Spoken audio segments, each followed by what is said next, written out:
La tenaille, là, vous avez parlé d'un côté de la tenaille, c'est Emmanuel Macron, et du côté d'Éric Zemmour. Parce que Éric Zemmour vous fait du mal. Il vous attaque systématiquement en disant que Valérie Pécresse, globalement, est le clone d'Emmanuel Macron.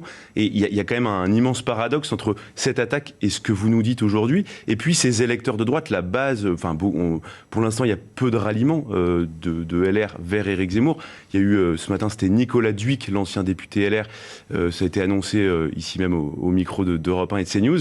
Mais comment est-ce que vous allez réussir, comment est-ce que vous souhaitez réussir à convaincre ces électeurs tentés par Éric Zemmour? Je l'ai dit, c'est facile d'être dans le commentaire. Et ce n'est pas parce qu'on fait des constats qu'on peut conduire les affaires de l'État. Éric Zemmour n'a jamais rien dirigé, pas une collectivité, pas une mairie, pas même une entreprise. Ce qui était le cas d'Emmanuel Macron avant. Enfin, il avait été ministre, mais il n'avait pas eu de mandat exécutif local, il n'a pas été président de région avant d'être président de la République. C'est exact, et moi je le regrette. Parce que je considère que nous avons payé cher, les Français ont payé cher, le prix de l'impréparation, de l'amateurisme. Ça n'est pas possible.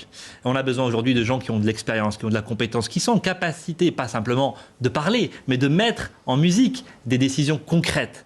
Et c'est ça dont le pays a besoin aujourd'hui. On a vu ce que ça avait donné, cette impréparation durant ce quinquennat. Eh bien, Éric Zemmour, précisément, il n'a jamais rien dirigé. J'ai envie de dire, le seul ministère qu'il ait dirigé, c'est le ministère de la parole, pour reprendre une formule bien connue. Ça n'est pas possible aujourd'hui d'imaginer... Vous pensez que ça suffira à convaincre ces électeurs de droite qui ont envie de voter pour lui? Enfin, des électeurs qui, naturellement, devraient voter pour vous, mais aujourd'hui ne votent pas pour vous? Eh bien, s'ils veulent une réelle alternance, il faut qu'ils votent Valérie Pécresse. Parce que Éric Zemmour, aujourd'hui, c'est l'assurance vie d'Emmanuel Macron. Et on le voit bien, d'ailleurs. Emmanuel Macron rêve de ce face-à-face, que ce soit avec Marine Le Pen ou avec Éric Zemmour, parce qu'il est sûr de remporter le second tour. Parce qu'il y aura toujours un rejet de Marine Le Pen et d'Éric Zemmour, ce qui est bien naturel, d'ailleurs. Et donc... honnêtement, ce sont des votes qui ne débouchent sur rien, ce sont des votes de colère, de contestation. Valérie Pécresse, elle est là pour incarner un vrai changement dans le quotidien des Français. Et je vous invite tout le monde à regarder en détail le projet et pas simplement les effets de manche. Alors vous parliez à l'instant